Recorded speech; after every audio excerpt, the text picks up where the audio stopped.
Hello everyone, I am Dr. Saurabh Datta, Assistant Professor in the Department of Chemistry of Brunel University. Today I am going to discuss about another important topic of chemistry. So that is basically some periodic properties.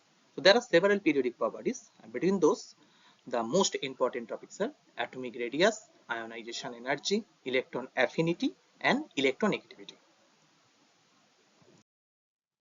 So at first, we have to know the periodic table. So this is a modern periodic table, and in the modern periodic table there are total 7 periods and there are total 18 groups. Okay, and in these 18 groups the first two groups 1 and 2 are called the elements present in this group are called S block element, and the first group that is called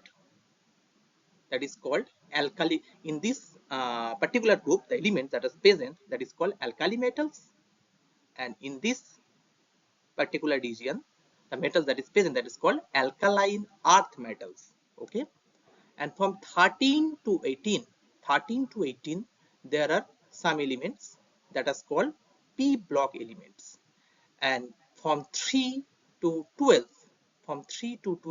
there are some elements that are called transition element or d block element, and from L to YB in this particular region there are 14 elements that are called lanthanides, and from this region there are 14 another elements that is called actinides, and those elements are arranged in this way, that is the increasing order of atomic number.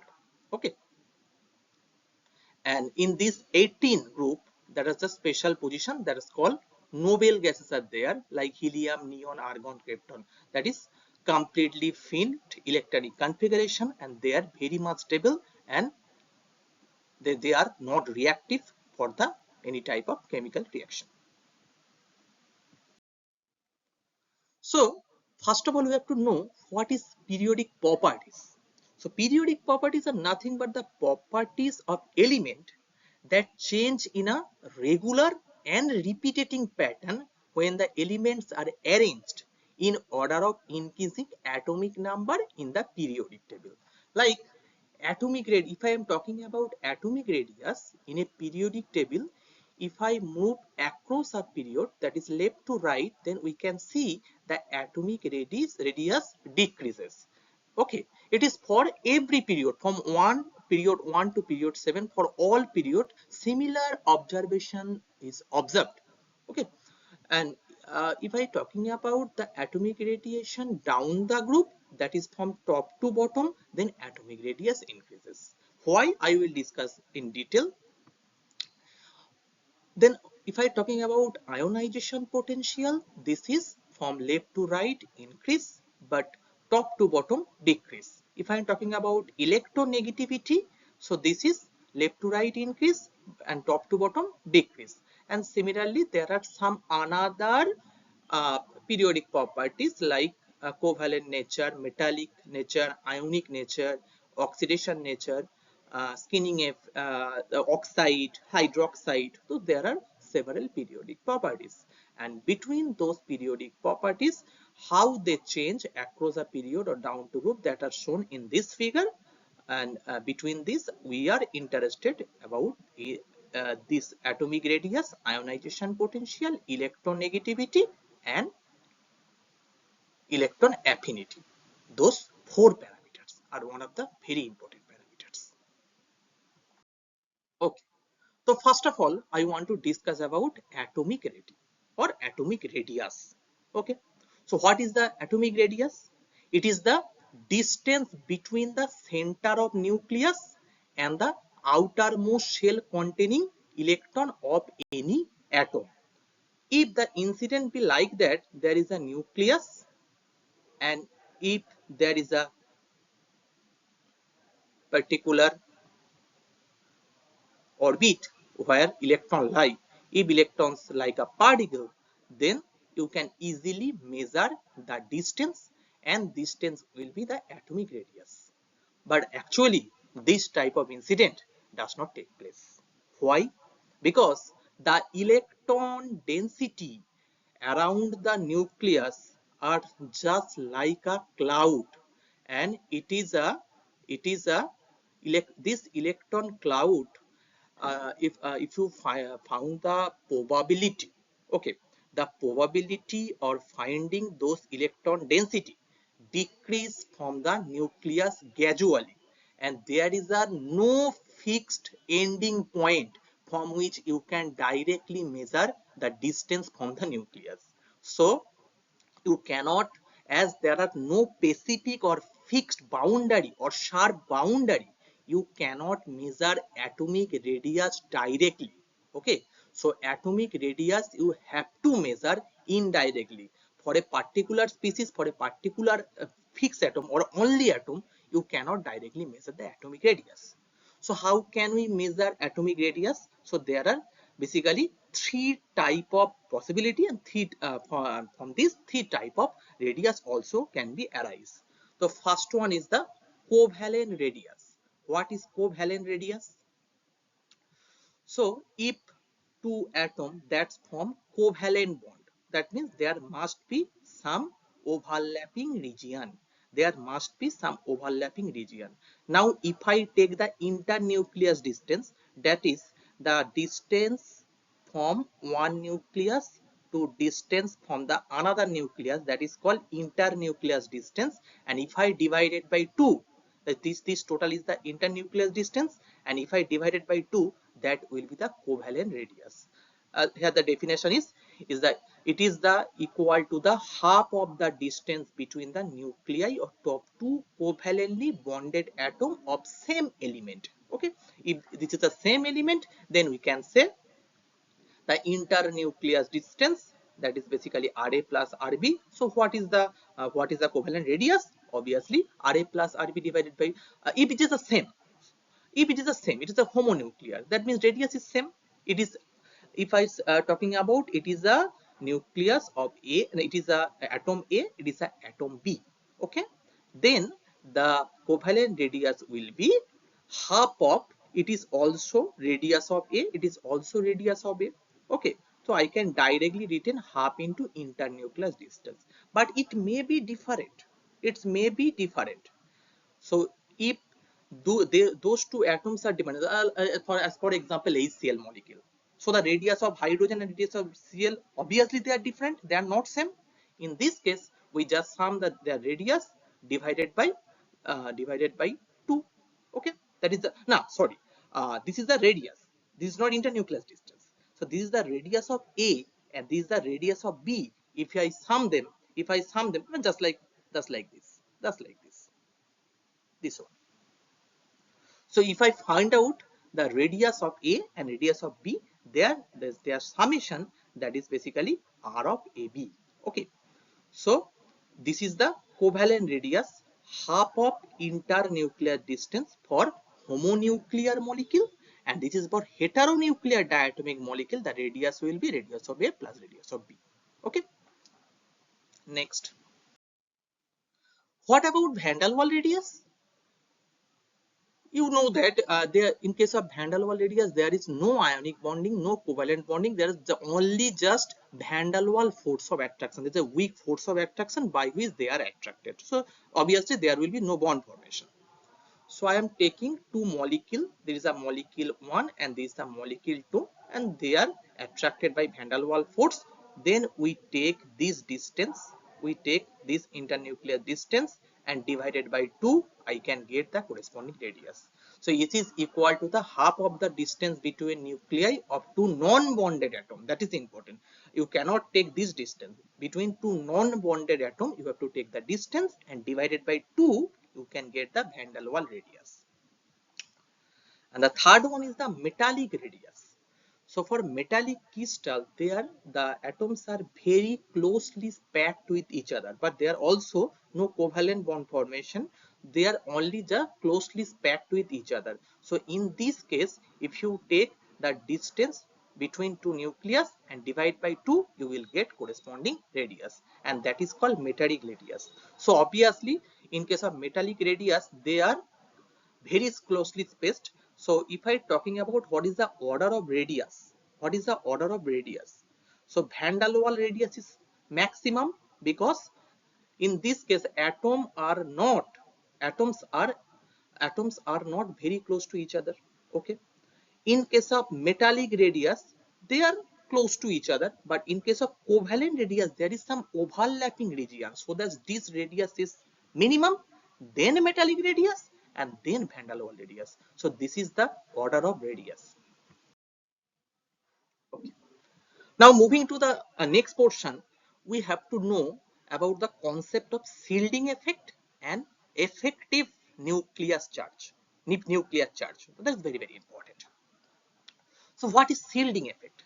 Actually, if I talking about this valence electron in this particular picture, so there are some inner shell. There are some inner shell, and in the inner shell there are some electrons.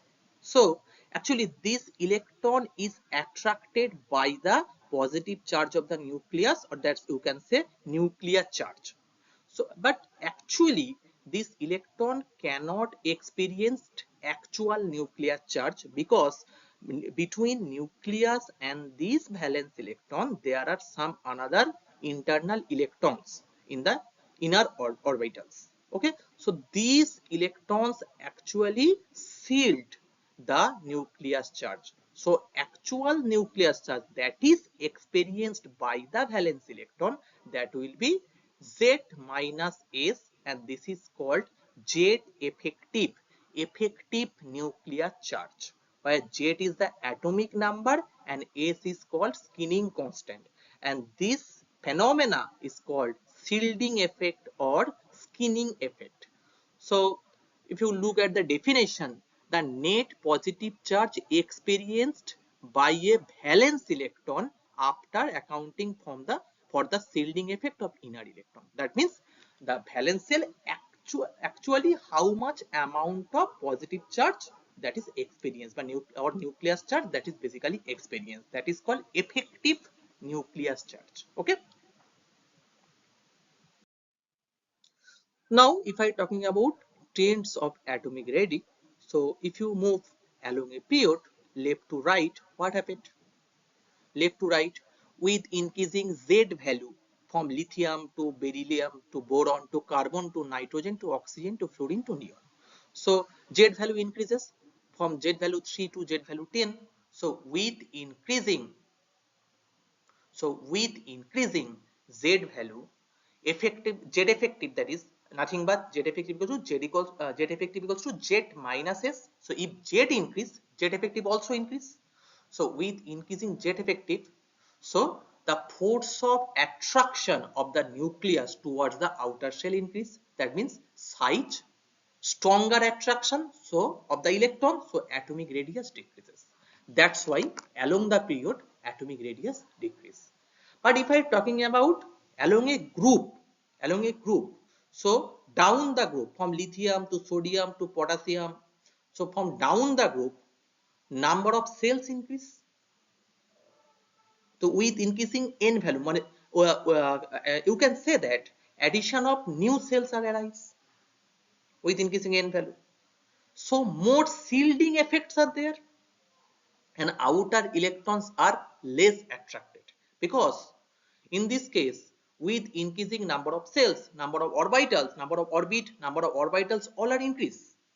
So the outer electron face less attractive force due to high shielding effect. That's why top to down, if I move top to down, atomic radius increases. Okay, because in this case effective nucleus charge decreases. Next, that is the ionic radii or ionic radius. So if I am talking about ion, what happened? Suppose this is a sodium atom, its radius is 186 picometer. But if I form sodium plus, how can it form? If this sodium lost one electron, it's form Na plus an electron.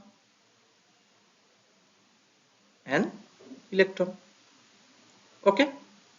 So after losing one electron is from Na plus. Now you can observe the experimental value. The radius is 102 picometer. That means with respect to sodium, so sodium plus, that is Na plus ion, that has less radius, or that is smaller in size. Why? Because in case of sodium, there are total number of protons. If I talking about number of protons, that is 11, because its atomic number is 11. So number of proton is 11. You all know that number of protons equals to number of electrons for any atom. So number of electron also will be 11. What is the meaning of that? 11 protons, the positive charge of 11 protons that actually hold 11 number of electrons. But if I am talking about Na plus, that means number of protons are same, that are 11, but one electron is removed. So number of electron is now 10. So in that case, 11 protons attract 10 electrons. So in this case, force of attraction will be high with respect to sodium. See, force of attraction will be high. That means Z effective is high. So size will be decreased. So in this case, atomic size of Na plus is smaller than sodium. In general, we can say for any particular atom, the cation which is generated from this particular atom, okay, this has smaller in size with respect to particular atom. What about anion? Suppose there is a chlorine, Cl, and if one electron is added, it will form Cl minus. So in case of chlorine, the atomic radius, the ionic, in case of chlorine, the radius is 99 picometer. But in case of Cl minus, the radius is 181 picometer. That means in this case, radius increase. Why? Because in case of chlorine, there are number of protons 17, number of electrons 17. So 17 proton attracts 17 electrons. But in case of Cl minus, one electron is added. So now 17 electron attract 17 protons attract 18 electrons. That means in this case, force of attraction will be less. So atomic jet effective will be small. So radius increase. That's why the Cl minus is larger in size than Cl. So in general, we can say with respect to the anionic radius is, if I talking about three species, one is M plus, that is cation which is generated from M, the neutral M atom, and another is M minus, that is the anion of M. If I am talking about radius, then M is greater than M plus and M minus is greater than M. So that is the order of ionic radius. Similarly, if you talk about Fe3 plus, Fe2 plus, obviously in case of Fe2 plus, radius will be high with respect to Fe3 plus.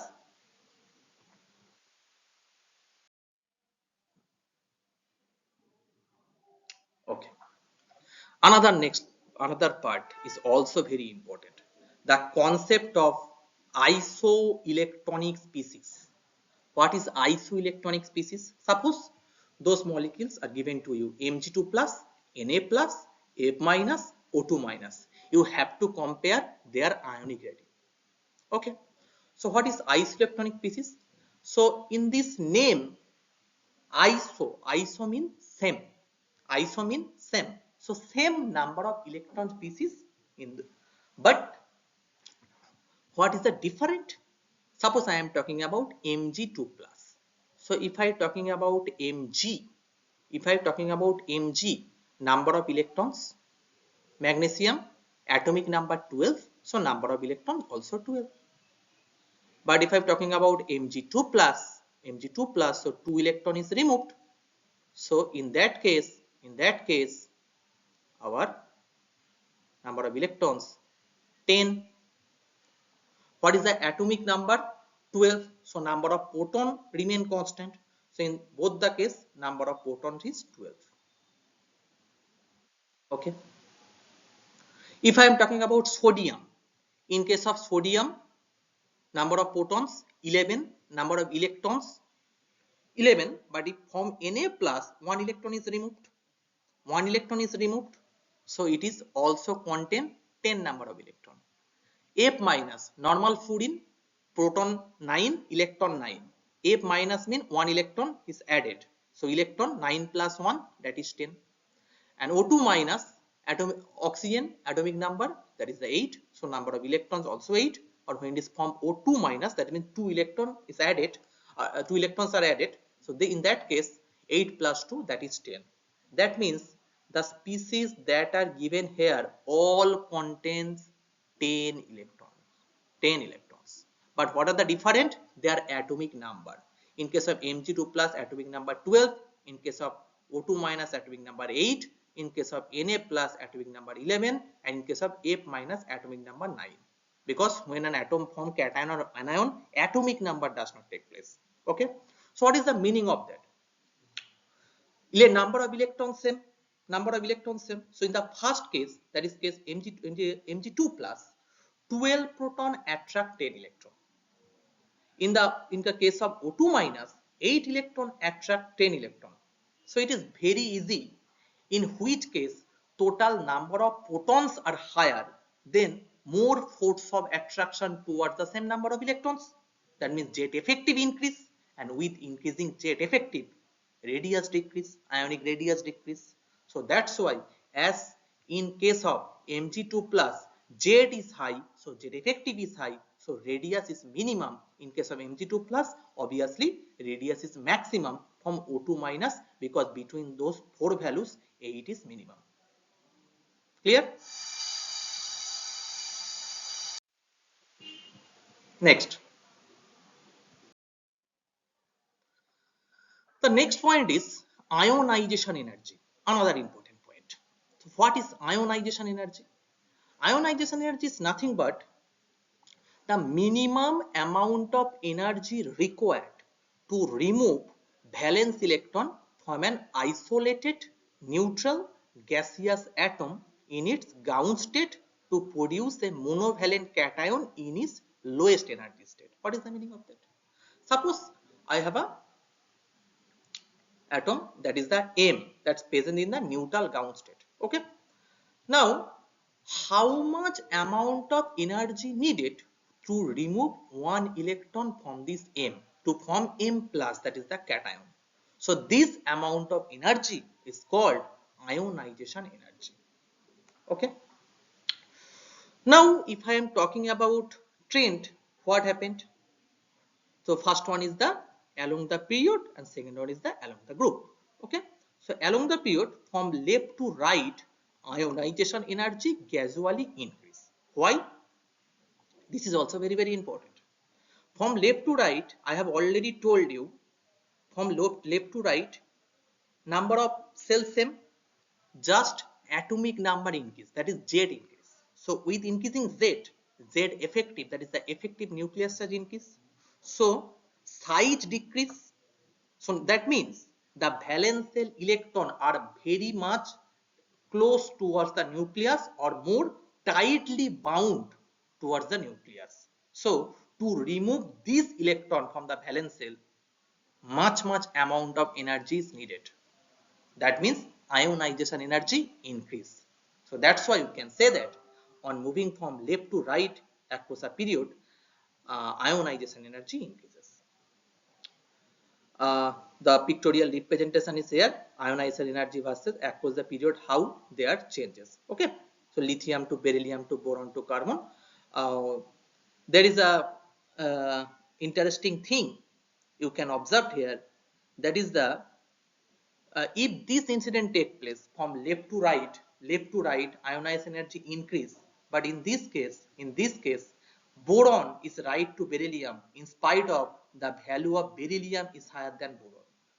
Not only that, if I consider nitrogen and oxygen, oxygen is more right towards the nitrogen. So, but in this case, the ionization energy of nitrogen is greater than oxygen. We will discuss in detail. Now, what about across the group? So on moving down the group, number of cells increase, shielding effect increase, atomic size increase. So obviously the nuclear force of attraction towards the outermost shell electron is less. So to remove the electron, you can very easily remove the electron from the valence shell. So ionization energy basically on top to bottom, that is the down the group, that is basically decrease. Now, I want to discuss this abnormal behavior. So, it is your expectation from lithium to beryllium to boron to carbon to nitrogen to oxygen to fluorine to neon. If I am talking about second period element. So, you expect that from left to right ionized energy increase. But there is a discrepancy in case of beryllium boron and in case of that is the oxygen and nitrogen. What? Why? Why beryllium is greater than boron and why nitrogen is greater than oxygen? It is very, very important. So to explain this, you have to know another important concept, that is the half field stability and full field stability. Okay. So if I write the electronic configuration of nitrogen, that is the 1s2, 2s2, 2p3. Okay. So the 2p3 last valence is the 2p3. So each orbital containing one electron, that is a p orbital contain maximum 6 electrons. There are 3 electrons. This is the half filled electronic configuration. And if I write the electronic configuration of oxygen, that will be 1s2, 2s2, 2p4. This is the 2p4 electronic configuration. Now, generally, if any orbital is half filled or fully filled, that are comparatively much more stable than the others, because symmetrical electronic distribution and more exchange energy. Okay. So now if I talking about nitrogen and oxygen, as this is a half field stability, so these are comparatively more stable. So to remove one electron from here, more amount of energy is needed. So ionization energy comparatively high. But if I talking about oxygen, if I remove this electron, it will get half field stability. So this atom always tie to this electron easily so that it can get better stability, that is half field stability. So to remove this electron, less amount of energy is required. So that's why the ionization energy of nitrogen is greater than oxygen. Okay. And similar observation here also take place in case of beryllium and boron. Beryllium 1s2, 2s2. So valence is the basically 2s2. In case of boron 1s2, 2s2, 2p1. So in case of boron, the electronic configuration is 1s2, 2s2, 2p1. 2p1. Okay. 2p1. So in case of beryllium, the valence shell is 2s2, that is completely filled, very stable. So to remove one electron from 2s, this is difficult. So more amount of energy required, ionization energy high. But in case of boron, if this electron from 2p orbital is removed, then the electronic configuration will be 1s2, 2s2, completely fulfill stability. So this atom try to easily remove this electron so that it can get fulfill stability.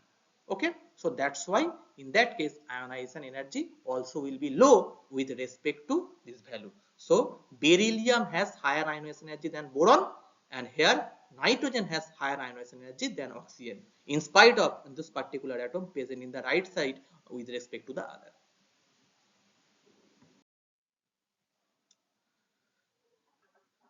Now if I'm talking about first, second and third ionization energy order. First ionization means if I remove only one electron from a neutral gaseous atom, M2 from M plus. Then if I remove another one electron from M plus, then it is from M2 plus, and the corresponding energy is called second ionization energy. If I remove another electron from M2 plus to form M3 plus, it is called third ionization energy. So what about the values? Which one are the high? First ionization energy, second ionization energy, or third ionization energy?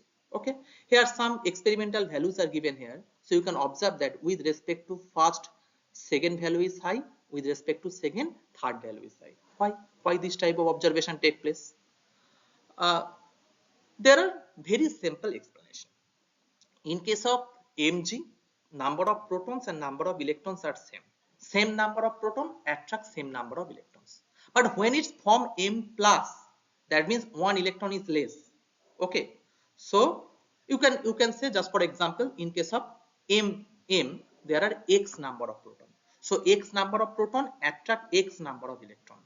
In case of M plus, x number of proton attract x minus 1 number of electron. So here force of attraction is high, jet effective high. So to remove one electron, more energy is required. That's why second ionization energy is greater than first ionization energy. If I talking about third ionization energy, there is already form Mg2 plus. Okay, then another electron is removed. So in this case also number of protons are comparatively high with respect to number of electrons. So here force of attraction very high. So jet effective high. So in this case electron removal is much more difficult. So more energy is required. That's why third ionization energy is greater than second ionization energy. Second ionization energy is greater than first ionization energy. Now the point is factor which affect the ionization energy that I have already told you. That is the first one is the effective nucleus charge. With increasing effective nucleus charge, more attraction of the valence shell electron or outermost electron towards the nucleus. That is, electrons are tightly bound to the nucleus. So to remove this, more energy required. So high ionization energy. Second one, atomic radius. If atomic radius is small in size, that means electrons are close to nucleus, more attraction, high ionization energy. Third one is the shielding effect. If between nucleus and the outermost electron there are some inner shell, there are some inner orbital, there are some inner electron which can shield the nuclear charge. Okay, so in that case the outermost shell electron experience less effective nucleus charge. So you can easily remove this electron. So ionization energy will be lower with increasing shielding effect. Electronic configuration that I've already told you, half filled or full filled subshell are very stable, high ionization energy. And what is the penetration effect or shielding effect order? S orbitals greater than P, greater than D, greater than F. That means F electrons are poor shielder. So in that case, jet effective will be high, and jet effective is high, then ionization energy also high. Greater penetration, greater ionization energy. So there is some comparison between lithium and sodium. So in case of lithium 1s2 2s2, but in case of sodium this is the valence shell 3s1, but there are some inner orbitals like 2p6 2s2, so that are basically seal the nucleus charge. So jet effective will be less, and if jet effective will be less, then electrons are loosely tied, so ionization energy obviously will be less because the electron is loosely bound. So you can easily remove those electrons. So ionization energy of lithium is greater than sodium. In the similar explanation can also for ionization energy of oxygen is greater than the sulfur. If I am talking about copper and potassium argon 4s1. In case of copper, up to argon electronic configuration same, but there are 10 d electrons. Okay, so 10 d electrons are there, but you all know, I have already told you the shielding effect is greater than P, greater than D, greater than F. Okay, so in this case, due to presence of d electron, okay, the 10 d electron are present which skin the nucleus to a small extent, because skinning effect is greater than P, greater than D, greater than F. So in case of D, skinning effect is less. So as skinning effect is less, so effective nucleus charge will be high. Is effective nucleus charge is high, more attraction towards the nucleus. So to remove this electron, more energy required. That's why ionization energy or ionization potential of copper is greater than potassium. So that is all about ionization energy. The second part is electron affinity. Okay, so what do you mean by electron affinity? In the previous case, one electron is removed, but in this case, one electron is added to an isolated neutral gaseous atom to form a negative ion. Suppose X, these are X. If I add one extra electron, it will form X minus. So when one electron is added to an isolated neutral gaseous atom, then some amount of energy release. In the previous case, we have to supply energy, but in this case, some amount of energy released. So this phenomena is called electron affinity, generally is expressed in the unit of kilojoule per mole. So what is the trend? If you move along a period left to right, then electron affinity become more negative or increase. Okay, why? Why? From left to right, number of cells same, just atomic number increase. So Z increase, Z effective increase, effective nuclear charge increase. That means the outer cell, outer orbitals are more closely bound to the nucleus. That means nucleus has more force of attraction towards the electron, more affinity towards the electron. So if you add one electron, it can easily accepted by this corresponding atom. Okay, so that's why amount of energy release will be high. So that's why it is called electron affinity increase along the period. And this negative sign represent negative sign represent energy release. Okay, so lithium to beryllium to boron, you can see that the value is actually increased. So the reason between effective nucleus charge, decrease in atomic size, and greater attraction for the incoming electron. If effective nucleus charge is high, then more attraction towards the incoming electron of the nucleus, so that electron can easily accumulate it to the outer shell. Okay, but in case of neon, you can say the electron affinity is 0. Why 0? Because I have already told you it has full field electronic configuration. It is a noble gas, so it has no reactivity, so it cannot accumulate electron in the outer shell because it is already stable configuration. That's why electron affinity of noble gas is 0. What about trend along a group? Now down the group, atomic size increase, more shielding effect take place. So obviously less attraction of the incoming electron. That is, nucleus has less attraction towards the incoming electron. So when you add the electron, less amount of energy release. That means electron affinity decrease down the group and increase top to bottom along the period.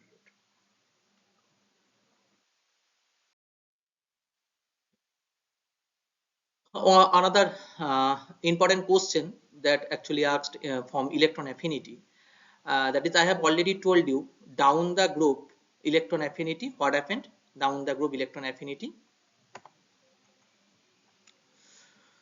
uh, you can expect that fluorine has high electron affinity. I have already told you down the group electron affinity decrease. So fluorine has high electron affinity with respect to chlorine, but actually does not. Actually, chlorine has high electron affinity with respect to fluorine. The value I have already given here. Negative sign only indicate the energy release. The value is actual value. Chlorine, in case of chlorine 349 and in case of fluorine 328. That means this value is high in case of chlorine. Why? There is a very interesting explanation. So if I talking about electronic configuration of fluorine, that is basically 1s2, 2s2, 2p5.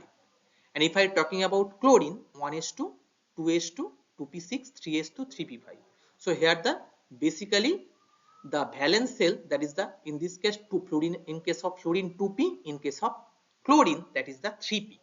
So if I am talking about size with respect to a 2p orbital, the size of 3p orbital is larger. So as the size of the 2p orbital is high, it can easily accumulate electrons. There are less electron repulsion. Fluorine is a smaller in size. Okay, in the outer shell there are already 5 electrons. If I add another 1 electron, then there must be some electron repulsion. So some amount of energy waste to avoid this electron repulsion, but to overcome this electron repulsion.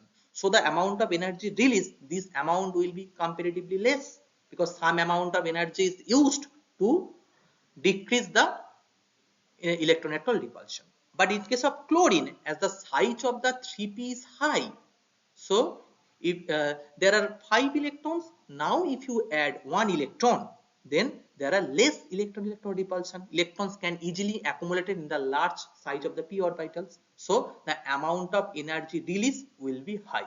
That's why the electron affinity of chlorine is higher than that of fluorine, in spite of it is present down the group with respect to fluorine. Okay, and similar explanation also for oxygen and sulfur. Okay, so sulfur has uh, more electron affinity with respect to the uh, uh, oxygen, in spite of electronegativity is completely opposite trend that I will discuss later. Second part is the electron affinity is negative. We have already told. I have already told you. But if I am talking about EA2, that is, suppose X in the atom X, one electron is added. So obviously it form X minus, X minus. Now, in this X minus, if you want to add another electron to form X2 minus, that is not difficult. Why not difficult? Because it is already X minus. There are already extra electrons are there. Okay. So if you add another electron, then there will face some electron-electron repulsion. So in that case, some amount of energy absorbed to add this electron. So second electron affinity, this value is generally positive. Now, if I am talking about which factor affect the electron affinity, just like previous, that is the atomic size. If smaller in size, more negative electron affinity. That is more attraction of the upcoming electron towards the electron. Effective nuclear charge, high effective nuclear charge, more negative electron affinity. That is more attraction towards the upcoming electron. Shielding effect, more shielding effect means less attraction, so electron affinity decrease. Electronic configuration, half fill, full fill configuration are comparatively more stable. So in those particular orbitals, electron cannot accumulate easily. So in those cases, electron affinity decrease. Okay, so there are some points that actually affect the electron affinity. And the last portion is the electronegativity. What is electronegativity? Suppose you consider a HCl bond.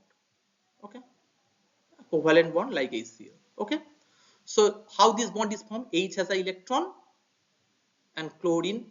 H give one electron and chlorine give one electron. They share these two electrons and form HCl bond, and you can assume that according to the theory of the covalent bond, these two electrons are equally shared by H and Cl. But actually the electron density is comparatively higher towards the chlorine with respect to hydrogen. That means in a bond, one atom attract the bonded electron density towards itself in the higher amount, and this property is called electronegativity. If I am talking about definition, the tendency of an atom in a molecule to attract the shared pair of electron towards itself is called electronegativity. Okay, so in this case actually electronegativity of chlorine is greater than hydrogen, so that the electron density will be more attracted towards the chlorine with respect to hydrogen. So what is the trend? Along a period, left to right, with increasing nuclear charge, effective nuclear charge increase, more attraction of the nucleus towards the bonded electron, so obviously electronegativity increase. If the atomic size decrease, more effective nuclear charge, more attraction towards the bonded electrons, so electronegativity increase. Okay, and if I am talking about down the group, so left to right electronegativity increase. But if I am talking about down the group, that is top to bottom, number of cells increase, so atomic size increase, there is shielding effect arise, so effective nuclear charge decrease. So there is less attraction towards the bonded electron, covalently bonded electrons. So their electronegativity decrease top to down or along the group. Okay, so there are some examples I have seen here. So the factor affecting electronegativity that I have already told you, that is atomic size, small atomic size, high electronegativity, high effective nucleus charge, high electronegativity, greater shielding. If shielding is high, so obviously effective nucleus charge will be less. So less attraction towards the bonded electrons. for any particular atom. So electronegativity decrease. If we increase the high oxidation state, with increasing oxidation state, the positive charge, that is nucleus charge, that is increase. So if nucleus charge increase, obviously effective nucleus charge that will increase. So high electronegativity, that is high attraction towards the bonded electrons. And another important factor, that is the hybridization. Sp greater than sp2 greater than sp3. So you all know, in case of sp, the percentage s character is 50%. In case of sp2, percentage s character is 33.33%. And in case of 33.33, and in case of sp3, this is 25%. And there is a concept, with increasing percentage s character, electronegativity increase. So in case of sp, as percentage s character is high, so in case of if hybridization is sp for any particular atom, then its electronegativity will be high with respect to sp2, with respect to sp3, because percentage s character decrease from sp to sp3. Okay, with increasing percentage s character, electronegativity increase. So there are some parameters that or the factors that affects the electronegativity. Now, what is the unit of electronegativity? Actually, electronegativity has no unit, because it is a not directly measurable physical quantity. Okay, so it is a relative index that compare how strongly one atom attract the bonding electrons compared to the another atom. So it is a relative phenomena. So that's why it has no not any particular unit. Okay, and the most electronegative atom, that is basically fluorine. So this is all about the some important concept about four important periodic properties, that is atomic radius, ionization energy, electron affinity, and electronegativity. Thank you.